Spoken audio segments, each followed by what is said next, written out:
எல்லாருக்கும் வணக்கம்.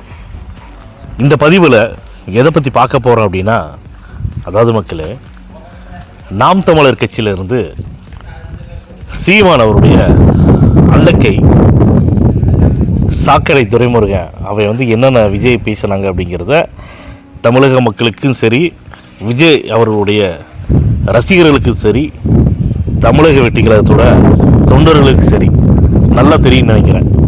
இப்போத்த சிவாஜி கிருஷ்ணமூர்த்திங்கிறவன் திமுகவோட பேச்சாளர் இருக்கான்ல, அவன் பெண்களை பற்றி கொச்சப்படுத்தி பேசுனதுக்கு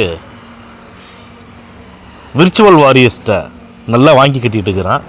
டெய்லியும் அவனை கழுவி ஊற்றிட்டு இருக்கிறாங்க. எனக்கு தெரிஞ்சு மக்கள் கொடுக்கக்கூடிய அழுத்தத்தில் திமுக தலைவர் ஸ்டாலின் அவர்களே சிவாஜி கிருஷ்ணமூர்த்தியை அரெஸ்ட் பண்ண சொன்னாலும் சொல்லுவாங்க. அந்தளவுக்கு பெண்களை ரொம்ப கேவலமாக கொச்சத்தனமாக பேசியிருக்கிறான், அசிங்கமாக பேசியிருக்கிறான், கேவலமாக பேசியிருக்கிறான். அந்த வரிசையில் அடுத்து சாக்கடை துரைமுருகனுக்கும் இதே நிலைமை தான் வரப்போகுது. ஏன்னா சாக்கடை துரைமுருகனுக்கு அவனுக்கு பைத்தியம் பிடிச்சிருச்சு. சொல்லுவாங்களே, பைத்தியம் முத்தி போயிடுச்சுன்னா அவன் தூக்கத்தில் கூட விஜய்னு தான் சொல்லிட்டு தூங்குவான் போல். அந்தளவுக்கு அவனுக்கு பைத்தியம் முத்தி தலைக்கேறிச்சு. சீக்கிரமே அவன் மென்டல் ஹாஸ்பிட்டலில் தான் போய் அட்மிட் பண்ணுவாங்கன்னு நினைக்கிறேன். ஆனால் அதுக்கு முன்னாடி தமிழக வெற்றி கழகத்தில் இருக்கக்கூடிய ரசிகர்களும் சரி, தொண்டர்களும் சரி, நிச்சயமாக பொதுமக்கள் கூட சரி, சாக்கடை துரைமுருகனுக்கு கண்ணீர் சொல்லி போஸ்டர் ஓட்டுறாலும் அடித்து ஓட்டினாலும் விட்டுவாங்க. ஏன்னா அவ்வளவுக்கு கேவலமாக விஜய் அவர்களை தாக்கி பேசக்கூடிய ரொம்ப ரொம்ப கீழ்த்தரமான, மட்டமான, அயோக்கியத்தனமான நம்பர் 1 திருட்டு பையன் அவன், களவாணி பையன்.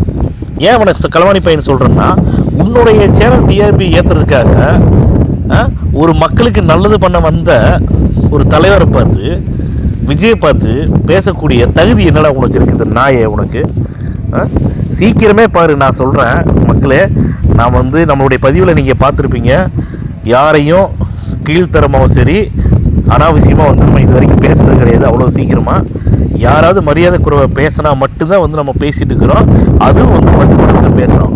ஆனால் இன்றைக்கி இவனை நான் ஏன் பேசுகிறேன்னா, விஜய் அவர்களில் டெய்லியும் அவன் போட்ட கிட்டத்தட்ட கடைசி ஒரு 30 பதிவில் அவனோட சாட்டை யூடியூப் சேனல் இல்லை, சாக்கடை யூடியூப் சேனலில் சாக்கடை துரைமுருகன் என்ன பண்ணுறான்னா, விஜய் அவர்களை பற்றியே பேசிகிட்டு இருக்கிறான்.